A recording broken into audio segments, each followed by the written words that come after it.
He is here. He is Kevin Smith. Welcome. Thank you for coming by the L&K Morning Show, Kevin. I am delighted to be here. I look, anybody that wants to give me airtime so I can hear the sound of my own voice, I'm here for you. Great. And we are looking forward to Moobies. Ryan and I have not dropped in yet, but we definitely are going to now that, it's Friday. We can get on in there. Yeah, go fast. It's we're only doing it 4 days this time. First time we ever did a Moobies pop-up, and for those who are like, what? Movie? No, Moobies, as in man boobies kind of thing. Yeah. Uh-huh. It was a fake restaurant that we put together with our friend Derek, who used to run a real pop-up restaurant here in Los Angeles. And he'd been doing theme kind of shindigs, and he was supposed to do something with Clueless for their 25th anniversary, but it was right at the beginning of the pandemic when they started shutting everything down, like March, April of 2020. So Paramount wisely pulled out, and he had a bunch of food, and he was like, what am I going to do? And he was like, you have a fake restaurant in your flicks, don't you? I was like, yeah, Moobies. He's like, would you ever want to do that in real life? And I was like, I have been waiting to do this in real life. Are you kidding me? Because we got menu, the fake fast food joint that we have in all the flicks that we've made, and first popped up in Dogma, took center stage in Clerks 2, was also in Jay and Silent Bob Strike Back and Jay and Silent Bob Reboot. It's got dopey, low-hanging fruit, crude joke menus, like you get a chicken sandwich called the Cock Smoker, stuff like that. Yeah. Hater We love the Cock tots. Smoker. Yes. So You got to say it really loud, Cock Smoker. Right? I'll have 2 Cock Smokers. I watched 4 old ladies order it at the first time we did it, and it was so adorable because they were all giggling like, well, I'll have the Cock Smoker. And like, you bet you will. I bet you will. Oh, it was adorable. So, yeah, it's got the fun menu and stuff. So we did it first here in Los Angeles, and it ran for 2 months. And then other people dug it around the country. So we started doing it everywhere, all throughout the pandemic. We went all over the country and did these Moobies pop-ups where you take a restaurant that's existing, you reskin it with the fake version of what you did in the movies, and then you change the menu for a limited time. And when we started it, it was kind of like a boon for restaurants because nobody was going out to eat and restaurants were hurting. So these restaurants were getting influx of business and cash for the week or 2 that we would do it. So it was real nice, mutually beneficial. Yeah. More for them because they keep the lion's share of the money. It's all their food and product and stuff.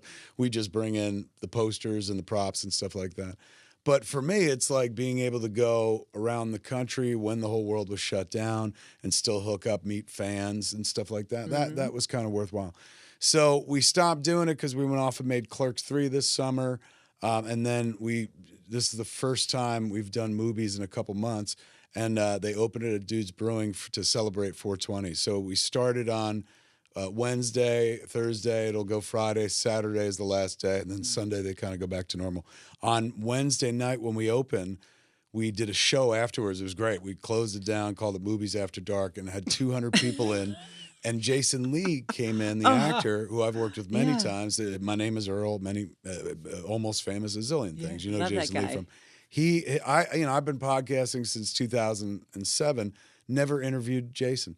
So he came on, we did a 2-hour interview, and it was absolute bliss. We had such a good time, man. So I wish I could say, and that'll happen every time you go to movies. You won't get the Jason Lee show, but you will get the food, and the food is delicious, ladies and gentlemen. And if you're into Kevin Smith merchandise, Moobies merchandise, like the Spirit Jersey people who make the Disney clothing and stuff, they made a bunch of stuff for us. So it's kind of like a mini Comic-Con if you're remotely into Jay and Silent Bob. That's what the Moobies experience is. But even if you just like good food, damn, they pulled it off. I had a... Did you have a jumbo cow dong? I didn't have a cow dong yet. That'll be today. Okay. Where I accept it is my business, my business only.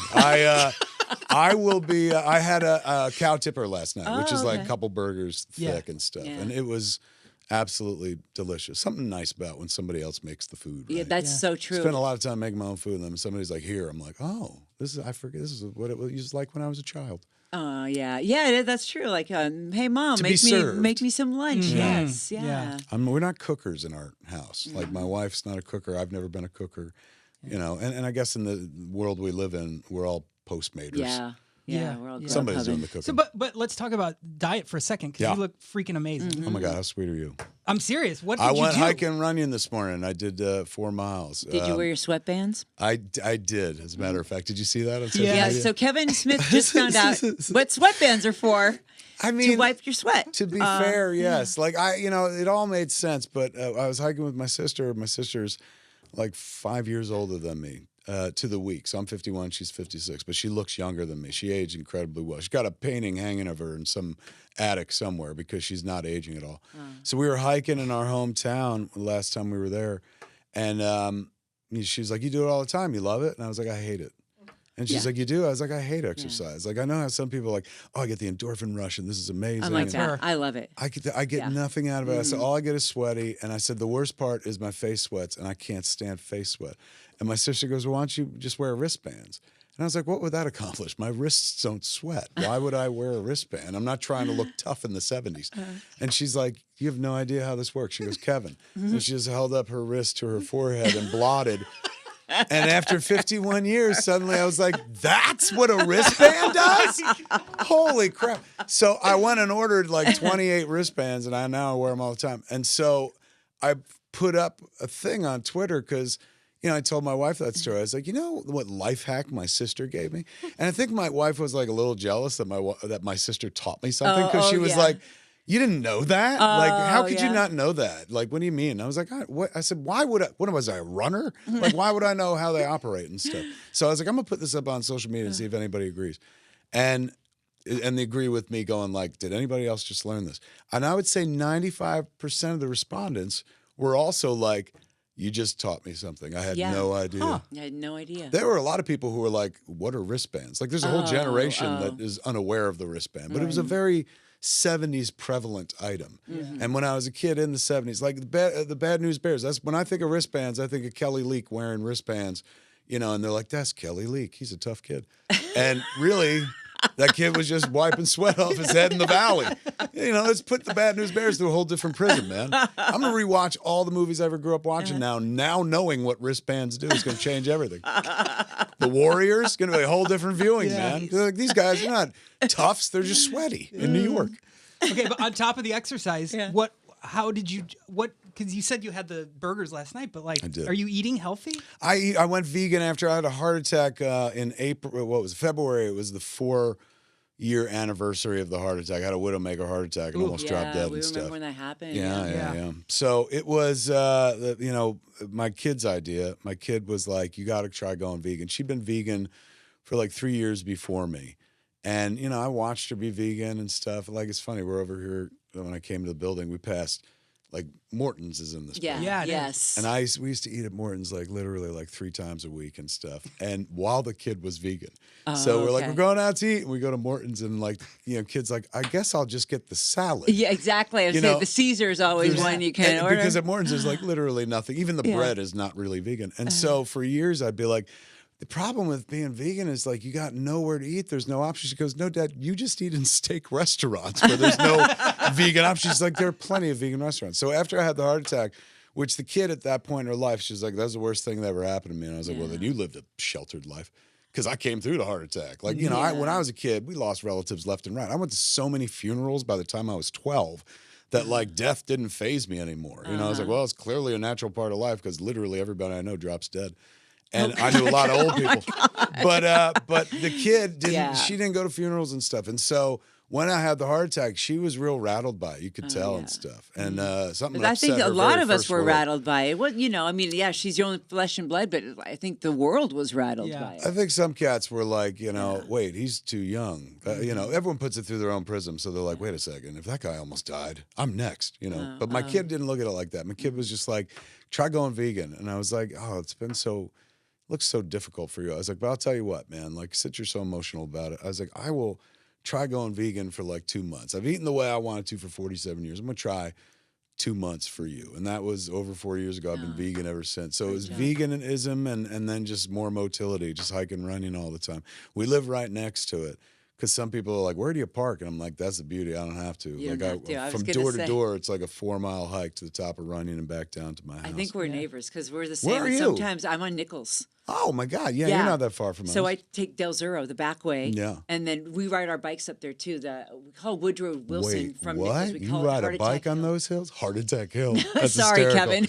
That's hysterical. I've been on Woodrow, but only in a car. But now that you reference it, I'm like, you're It right. is rough, and in fact, But that would be a good walk. If I it's- lived at the bottom of Woodrow, I'd do that all the yeah. time.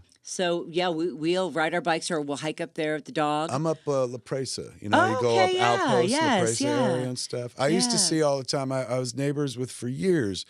Two like TV legends that I grew up watching. Penny Marshall lived like Oh, my literally God. across the street from me. She came over to the house to do a podcast a couple times, which was nuts because I was a huge Laverne and Shirley Oh, fan. walk over. One, like very, very close. Yeah. And then Howard Hesseman, who just passed away a few weeks ago, he also lived up the hill. So every once in a while I'd be hiking and there's Johnny Fever. And I was like, Mary Lou Henner lives above me. Oh my God. Like, I mean, yeah. she's always been above all of us, Yeah. but she literally lives like above me. So I live like in TV from my childhood. Yeah, like yeah. the neighborhood where it's like, this is where everybody took their TV money and bought big and early and stuff. Isn't it weird to like be? These are your stomping grounds, and so many legendary things have happened here. We were just talking to Chris Martin, Coldplay, and his favorite movie in the world, the Universal backlot is the Back to the Future set, right? And he always loves to visit that, so he did a video there. And we were just talking about that, like, you know, you're on the 101, you see the Hollywood sign every day, and we take it for so much of this for granted. Right. And I'm not even trying to like differentiate and be like, maybe you do, but like I see the Hollywood sign every day when I hike Runyon, and I bless you, and I absolutely like you so. I feel like I'm turning my back to you, but I'm trying to do the three-way thing you're here. not. I'm sorry. Yeah. I'm sorry. Yeah. I don't mean to give shoulder. Whenever I'm up there, I'm like, there it is. There it is. My whole life, I grew up, and that was an icon, and that's the thing. And now I've lived here we just passed in February. We've owned our house, which we got from Ben Affleck, so we still call it Ben's house. For 20 years. I know, he lived in it for like 6 months. We've lived in it for 20 years, and it's still like, well, this is Ben's house. But Ben don't pay for it. So, not anymore. So like we've lived here in town for like 20 years, and the luster has never gone away from me. Now, I don't interact with the town in the way that youth does. Like, and even when I was a youth, I was not like a party person and stuff. But like, this was the land of dreams, man. Like when I was a kid, I was 9 years old. My father, he worked at the post office, and he worked like the night shift canceling stamps in the sectional center. So the dude had to go on vacations or else he would have gone postal and killed people and stuff. So my mom would always like, even though it was a meager salary, one income family with 3 kids and stuff, my mom was real good at stretching a buck. So she would figure out how to take us on vacations and stuff. So one year we came out here, 79, I was 9 years old. We come out to Los Angeles, to Hollywood, because my old man was like, well, of the 3 kids, the little fat one, he loves movies and TV shows. So he's like, let's go to Hollywood. He would love that sort of thing. Yeah. My father just loved to travel, so he's like, let's go there. Okay. So we get on a train, the whole family, like trains cross country to come here. And my old man, like, we go to the Grauman's Chinese Theater because previous to us being there, within the last 6 months, the stars of Star Wars had put their footprints in. So R2-D2, C-3PO, and Darth Vader did the footprints. And so as a kid, I was like, we got to see that. So we go to Grauman's Chinese Theater for the courtyard, and there's what I want to see. And then my father, is taking me around going like, that's Jimmy Durante. He put his nose in the cement. You remember him. Like he's doing the tutorial thing. It was really lovely. And so there's a picture somewhere on my Instagram, me and my brother like kneeling in these very 70s clothing and tank tops in front of like the Star Wars footprints. And after we took the picture, my old man he says something that you just say to a kid, man. Like he was no profound wizard or seer, but he said something to pass the time. If a kid likes baseball, you're like, hey, maybe you'll play baseball one day. My old man says to me after we take the picture, he goes, maybe you'll be here one day. And then 40 years later, me and Jason Mewes, as you know, put our hands and feet print like into the cement. And it was if you go to my house, it's a giant museum to like, what a life I've lived. Kevin Smith, what a champion. Silent Bob, our hero. But there are so many pictures of the Chinese theater event because that to me, like of everything I've done or the movie Clerks getting picked up and the whole career I've had and whether it was Comic Book Men, the TV show or the podcasting, live shows, whatever I've done, that that was something that my father, who's long gone, understood as success. Like to watch this man breathlessly recount these, dead strangers' footprints in the ground. Clark Gable, all the stars and the filmmakers, and how much he knew about it. And this was pre-internet. Now you can learn anything about anything. Oh man, I actually had to read to learn a bunch of stuff. He was the internet before it happened. He would have appreciated it more than anybody else. And you were there, when I did after I was done with my footprints and you step back and you take pictures. I brought my father's urn. My mom was there, my brother, sister, everybody who was there when I was 9, except my dad, but he came in the urn. And so when just right before we left, it wasn't intentional, it wasn't pre-planned, but I looked down and there's a perfect space in the block where I put my hands and feet prints and then I'd sign. It's just this perfect little empty space.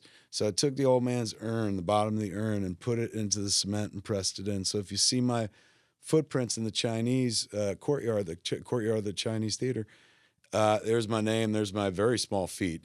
First you'll be like, what size shoe? Now you're calling me on it, but 9. So Okay, you and Ryan, 9, everything is small. But 9 is fine. It's just like they say with the feet. And that was the one reason why I was like, oh yeah, I'm going to be in the cement. But now everyone will look at my feet and be like, well, he may be in the cement, but we know he is carrying nothing in between and stuff. But if you go and you look, there are my feet and my Vans I was wearing that day, the imprint of my Vans. And right next to it is this circle, this perfect circle. And that came from the base of the urn. So I felt like my old man deserved to be there with me because this was not even his dream, but he literally said it. And again, wasn't Babe Ruth pointing to the far left field and hitting it out there and everybody was like, that's astounding. He was just a guy passing time saying some stuff to one of the 3 kids he had to entertain over the course of his life and stuff. And it made an impact, made a change. So living in Hollywood, and I live in the Hollywood Hills. It was never a pursuit. When Clerks first got picked up, I was fiercely East Coast, very Jersey, live in Los Angeles. What are you, nuts? But then my wife lived with me in Jersey for 3 years, and then she was like, that's it. I'm moving back to Hollywood. And she's like, if you want sex, it's in Hollywood. And so we moved out here. We got Ben's house, so it worked out nicely and stuff. And then slowly over, it was first I was reticent where I was like, well, we're here for my wife. Jennifer wants to be here, and that's why we're in Los Angeles. But, she said after 3 years we can go back. We never went back because, I embraced it, and not in a way of I made the best of it. I remembered how much time I spent watching movies and seeing this place. I love the Valley deeply because I loved the movie Valley Girl and I loved Bad News Bears when I was a kid. And it's like a travel log. Whenever I drive through, I was like, these are the places I saw as a kid that represented an exotic foreign land that at the same time had the banal sameness of the world that I was from. But, it was a world that I was never going to see in real life. And now I live there all the time. So when I look up to the Hollywood sign, it sounds goofy. And I'm sure every right winger is like, oh, listen to this libtard. But or whatever they say. But when I look at the Hollywood sign, I feel a swell of pride and where I'm like, this is my home. For some reason, I didn't choose it. It wasn't the aim, but I grew up to live and work in Hollywood. And if I could go back in time and tell the young Kevin Smith that, it probably wouldn't happen because then he'd be trying to make it happen. But it all just kind of fell into place. Meant to be. I believe in that. It's a magical place. Yeah. And I believe in things meant to be in the universe, taking care of, and answering to dreams like that. Also a horrible place. The lot of break-in crime lately. Have you seen that? We're talking about that. People where you're just hanging out. I read a story. A dude's I was in my house. Yeah. He's and I looked on the camera, 5 people walking through my house. I'm like, that's terrifying. Yeah. That's a terrifying image and stuff. So, it's like any city. It's good and bad. But unlike any other city on the planet. I was just in New York for my wife's birthday. We went back and saw Beanie Feldstein and Funny Girl. Yeah. Fantastic show. Yeah. I love my God. Beanie. She was one. I don't know her at all. I just know her work. Yeah. But she was so spellbinding. Now, I never saw the original. So I know someone famous played the role once before, and it's been 50 years since somebody played that role. But I thought she was dynamite. I was unfamiliar with the show. It was such a good time. But being in New York, man, lovely city, but as everybody crammed onto that tiny island and stuff, the sprawling suburban city that is Los Angeles, where, you know, there's the buildings, but like really this is Los Angeles. Like we're in it, even though we're in the valley and there's like a mountain right there. It's just topographically, there's nothing like it. You never feel so cramped in. There's always somewhere to go drive and be alone here. Like if you just need to go be in a parking lot and just sit and smoke weed, whatever, like you can do that. You can't do that in Manhattan. It's really, really tough. So I do. Young Kevin Smith would hate to hear me say this, but I love living in Hollywood. That's so cool. Do you ever hike One Tree Hill? I guess, yeah. You know that one, the Wisdom Tree. Do you ever go up there too? No way. That seems hard. Well, So Runyon's paved. You know, is okay, this but paved? So you stay on the road because you can go off road. Yeah, my wife's always like, "You want to go to the stairs?" I was like, "Only if you want to bring a corpse home." Man is meant to be on a road. That's why they paved it. And she's like, "Well, this is a better workout." And I was like, I'm giving them the workout. No, the road that is I a great from where you're starting. When you're starting at the top and then coming back up. Yeah. You know, he used to be in there every day. He lost 25 pounds doing it. Was Danny Bonaducci used to live like right there on the And he Quest did the or One something. Tree Hill thing? And no, he would do the road, just the paved road every day. Of Runyon. And I just saw him shrink and shrink like you. Like just shrink down, shrink wrap. He also got off steroids though, so admittedly, famously. Oh, okay. So but yeah, but the road is a great. Danny? Heck yeah. Really? Oh, yeah. For what? To get big or something? Yeah. Was he built? He was juiced for like 10, 15 years. know that. One of my best friends did a radio show with him in Philadelphia. Right. And That's right. He was a radio guy. Yeah, yeah. So I grew up watching him. He was like the most clever kid on TV. He was the kid that every kid I knew wanted to be Danny Partridge. Yeah, of course. Yeah. Because he was so like whip smart. He was one of the original whip smart TV kids. A lot of TV kids were, you know, deferential to their parents and like, you know, oh, come on, that kind of thing. But like, he was the smartest kid in the room. He was like Bugs Bunny and stuff. Yeah. I love that show. Do you know there's 2 different theme songs to the Partridge Family show? No, there is not. There's What? one that tells you know, everybody knows Here's the the traveling story. along. There's a song that we're singing. Oh, that one, yeah. Yeah. Come on, get happy. Yeah. And then, what was it? We got a dream. We go traveling together. Spread a little love and then we keep going on. Something always happens whenever we're together. And I forget the rest. But it's a general, like anyone could sing this happy song. Then one day I was watching, there's an alternate version of the song that literally tells the origin of the Partridge Family, which like as a big comic book enthusiast, I was like, oh my God, they sing the secret origin. And so the lyrics at that point become 5 of us and mom working all day. We knew we could help her if our music was good. So, and then he referenced Danny. They go, Danny got Ruben to play our song, and it sounded even better when Mom came along. Isn't that nuts? Yes. That's crazy. Now, I know there's a lot of people that are like, I can't believe he just did 10 minutes on the Partridge Family. But it's a cultural, go seek out both iconic versions. thing. Okay. Yes. Yeah. Not that we're fans or anything. My husband's like, oh, Kevin Smith's coming by. So he printed this old school. The 53 Kevin Smith movies ranked best to worst. 53? 50, okay. Have I made do that you many? agree with that list? 53 Kevin Smith printed movies on ranked the, best on to the- worst. I didn't know that I made 53 movies. You don't think you have? No. I don't think so. No, of course not. Oh, they include Good Will Hunting, which is number 1. Well, I didn't make that. I just helped produce it. Okay. But still, you know, Okay. Well, your name, admittedly, I guess, attached to. admittedly it won Academy Awards. And then number 2 is Clerks. I'm kind of curious. Let's see. Number 3 is Dogma. That's my number 1, by the way. I'm down like a clown. I understand. Number 4 is Clerks 2. I would put that number 1 because I love that movie. Yeah. Number 5 is Chasing Amy. All right, so Love far that these too. are mine. You know, Okay. I wouldn't consider Good Will Hunting mine. 6 is Mallrats. 7 is Live Free or Die Hard. So that means everything I've ever been in. Yeah, I guess Fair so. enough. Okay. 8 is Small Town Gay Bar, which I don't think I was in, but I produced for my friend Malcolm Ingram.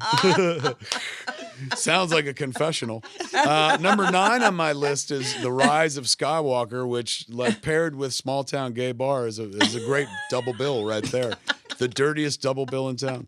But that's not my movie. Number 10 is Jay and Silent Bob Strike Back. I would consider that mine. Yeah. I can't escape that. Zach and Miri Make a Porno is number 11.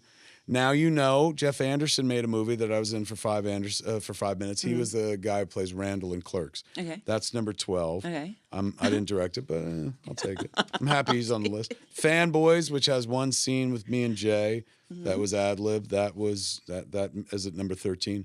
Red State at number 14. I'd go higher with because I think it's Kevin Smith's finest hour. Jersey Girl at 15. That's crazy, man. I thought that'd be much lower. I assumed it would be much lower. But if I was doing a list of my movies, I think we'd be done by the time I got to 15. If it was just my flicks, just you, it's Clerks, just what you say. Mallrats, Chasing Amy, Dogma, Jane, Silent Bob Strike Back, Jersey Girl, Clerks 2, Zack and Miri Make a Porno, Cop Out, Red State. Then I take 3 years off. Then Tusk. Then Yoga Hosers, Jane, Silent Bob, Reboot, and Clerks 3, which is forthcoming. That comes out in the fall. And Kilroy Was Here, which is the movie that we're selling as an NFT. That's 15 movies that I've made. So by now, we'd be done. But they've got other stuff on here. Catch and Release, 16. That's a movie that I did with Susanna Grant. That's got Jen Garner in it. Jane Silent Bob Reboot being 17 on the list is pretty high. Yeah. For a Good Time Call was a movie I did a bit part in, but that's at number 18. 4321 was a British movie that I was in. This is your life, Kevin. It really is. I'm like, I can't believe it's a trip through time. Cop Out is a movie I was involved with. Scream 3, me and Jay and Silent Bob were in that. Tusk is at 22. 23, Tusk is a wild movie about a guy who turns another guy into a walrus. That should be a lot higher on the list. That should, yeah. Southland Tales at 23. That's Richard Kelly's movie, and I wore a lot of makeup in it. Drawing Flies is Malcolm Ingram's movie, black and white movie made in 1995. A friend of mine made that, I appear in for one scene. 25, no, 225s? That was 24. 25 is Daredevil, the movie that Ben Affleck was in. Yep. I had a brief role in that. 26 is Vulgar, which is my friend Brian Johnson's movie, but I had a cameo in that. 27 is Holidays, which is a horror movie anthology that I made one short in with my kid. Speaking of my kid, 28 was Yoga Hosers. That sounds about right. 28 down the list. Yoga Hosers. Then Wolf Cop is 29, which is another Wolf Cop, the sequel, where I had a bit part. Number 30 is Shooting Clerks, a movie that hasn't come out yet, which a bunch of kids in Scotland made about us making Clerks, and they shot it all in overseas. Oh. So it was clever as heck. Yeah. Do you have to sign off on something like that? Yeah, I guess to some degree. I don't know though. I mean, I guess if they sold it to Netflix and made $1 billion, I might be can I get a cut? But knowing what they were doing and knowing they were making it in the spirit with which we made Clerks in 1993 for $27,575 on 16 millimeter. Oh, so if they kind of did their modern day version of it for no money whatsoever. And I was like, oh my God, if you think there's a movie in this story, have at it. So I was happy to see him do it. It's a flattering kind of thing. Art begets art too. It's for whatever reason, Clerk spoke to them enough where Chris Downey, who's the director, was like, I want to try to tell your story in Scotland. That always blew my mind. That's clever. Then there are a lot more, but I feel like this bit has fallen apart. No, I love your comment on them. Some of them are really a stretch. But I guess this is just literally everything that's on my IMDb. Yeah, I think that must be it. That's fascinating. But yeah, I just want to know if you agreed with that list. Well, number one being Good Will Hunting. Yeah. I mean, it's tough to fight in terms of that movie did very well, won Academy Awards and blah, blah, blah. But my role in that movie was Ben and Matt had sold the script to, what was it called? Castle Rock. And Castle Rock was going to make it with a director that they didn't like, and they had director approval. And so Castle Rock said to Ben and Matt, they're like, look, you got a month to take the script out, because they bought it. It was a spec script. They bought it for $800,000. They were like, you got a month to take it out and try to sell it someplace else. If you can't, it comes back here, and we choose the director, and you guys aren't even in the movie anymore. They wanted Toby and what's the other dudes? Leo. It was Toby and Leo, because those dudes were the two back then, right? So this is circa 1996. We're still making Chasing Amy at this point. So Ben brought it up to me. He's like, look, man, I know you work at Miramax. Is there any way you can get the script in there? And I was like, yeah, send me the script. Let me read it. And he sent me the script, and I remember took it in my bathroom, the script of Good Will Hunting, sat down on the toilet, and did not get up for 2 hours. Oh, just read the whole script, wailing in the toilet, crying because real emotional. Came out of the toilet, tears streaming down my face. I remember my friend Scott Mosier was like, what happened in there? You've been gone And I was for like, 2 oh, I hours. was moved. He was like, something moved. And I was like, no, it was this amazing script. And so we took it into Miramax, and to their credit, they bought it, which was a high price tag because that turnaround cost. So I think they spent $1 million on the script, which nowadays, if somebody was like, they spent $1 million on a script by Ben Affleck and Matt Damon, you'd be like, yeah, sure, why not? But this was 1996 at this point. Those dudes were not proven commodities by any stretch of the imagination. So they bought the script. At one point, I was asked if I wanted to direct the movie. I was like, if I did direct this movie, I would constantly be turning around to Ben and Matt and be like, what did you see when you wrote this? All right, let's do that. So I was like, you should probably get somebody better. And the boys loved Gus Van Sant. And for a while, they fought for Gus Van Sant. For a while, the studio made them meet with a bunch of other directors, including Mel Gibson at one point. Michael Mann shot, what do they call that stuff? Screen test footage with the boys that's still sitting somewhere unseen. He shot 2 scenes from Good Will Hunting just to see if the boys could act. Daniel Stern was one of the potential directors. The list went on. And then mercifully, it came down to the boys getting what the boys wanted, and it wound up being Gus. He was coming off of To Die For, I think, which had like really great press notices by that point. So, bam, he slid into the director's chair, and he made Good Will Hunting. Apparently the best movie I've ever made on my list. Number 1 on the list. He might beg to differ. Last thing before we let you go. Yeah. You have a line of weed. I do. Yeah. I do. How kind of you to point out. Yeah. 420 just passed. I do have a line of weed. Years ago, when we made Jay and Silent Bob reboots, that was like 2019. When we released the movie, the good folks at Caviar Gold, who make for what is, for my money, the best weed in California, and they're also in a bunch of other weed legal states. Not only is it just weed, but it's infused weed. So like I like to say it's the weed you smoke to get high if you're like a hardcore stoner. Okay. Because if you wake and bake every day like myself, it's like, what are the chances you get high? I don't get high anymore. What am I, a teenager? I get centered the way somebody does with a cup of coffee. But if I want to get like off my rocker, then I smoke a Caviar Gold joint. So I've been smoking their stuff for years and loved it, and reached out to them and be like, would you do weed with us? Because we have 3 fake strains in the movie: Snoogans, Snoochie Boochies, and Berserker. And so Caviar Mike, who runs the business, was like, let's do this. So yeah, we've got our own weed now for going on 3 years at this point. Congrats. Yeah. That's Nice awesome. to be able to,